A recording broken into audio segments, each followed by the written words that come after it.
6 niveaux d'évolution d'une pensée. Bonjour. Cette présentation s'adresse à ceux et celles qui ont plein de pensées utiles ou intéressantes, mais qui ont l'impression que souvent, elles ne se concrétisent pas. Niveau 0, je ne réfléchis pas. Ne pas réfléchir profondément est utile pour agir rapidement dans le feu de l'action. Niveau 1, je réfléchis. La réflexion permet d'intégrer de nouvelles informations à ses connaissances et à son identité. Réfléchir est utile pour planifier ou pour peser les pour et les contre, par exemple. Par contre, on oublie rapidement nos réflexions et les idées qui auraient pu changer notre vie s'envolent en fumée. Niveau 2, je prends des notes.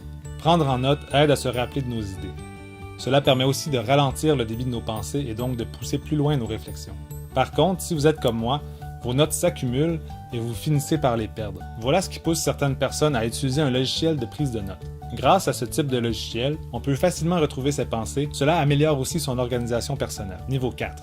Peut-on aller plus loin qu'un logiciel de prise de notes? Allons voir Carte mentale. Un logiciel de carte mentale est également un logiciel de prise de notes, mais à la fois le contenu et la structure sont intégrés. Cela a pour résultat d'améliorer la compréhension des idées. En effet, des études ont démontré que l'utilisation de tels outils augmente les résultats scolaires. Si vous arrivez à mieux comprendre votre devoir de biologie en structurant vos notes avec les cartes mentales, peut-être arriverez-vous à mieux vous comprendre en structurant vos réflexions de la même manière. De plus, on peut reclasser rapidement ces idées dans sa tête grâce à la restructuration rapide. Par exemple, dans cette carte, on pèse les pour et les contre de déménager.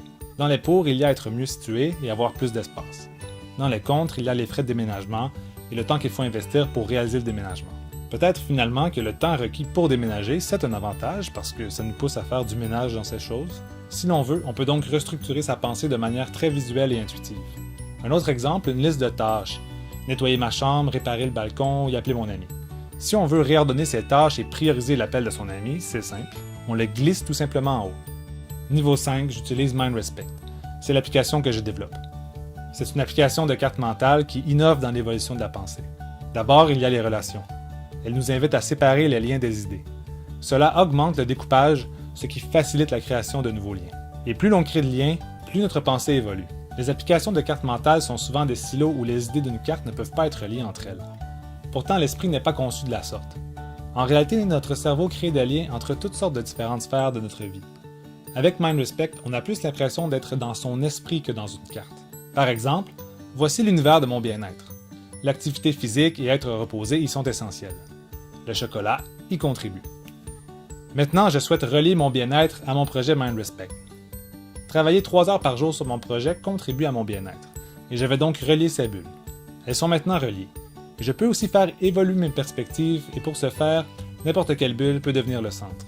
Par exemple, mon bien-être, mon travail ou n'importe quelle bulle peut devenir mon centre d'intérêt. Personne ne peut jouer dans votre tête dans MindRespect. Vous gardez le contrôle de ce que vous partagez bulle par bulle. Cela fait en sorte que vous pouvez vous sentir libre de vous exprimer et de choisir spécifiquement ce que vous voulez partager. De plus, lorsque vous collaborez, personne ne modifie directement ce qui se trouve dans votre esprit. Vous avez plutôt des suggestions d'ajout en vert et de suppression en rouge. Enfin, quand on a pris le temps de réfléchir à quelque chose une fois, on veut que ça nous serve les prochaines fois. Par exemple, je suis développeur web et j'ai élaboré quelques questions à poser lorsqu'une personne m'approche pour avoir un site web.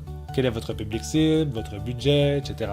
Maintenant, à chaque fois qu'un client m'approche, MindRespect me suggère les questions à lui poser. En résumé, 0, je ne réfléchis pas mais j'agis.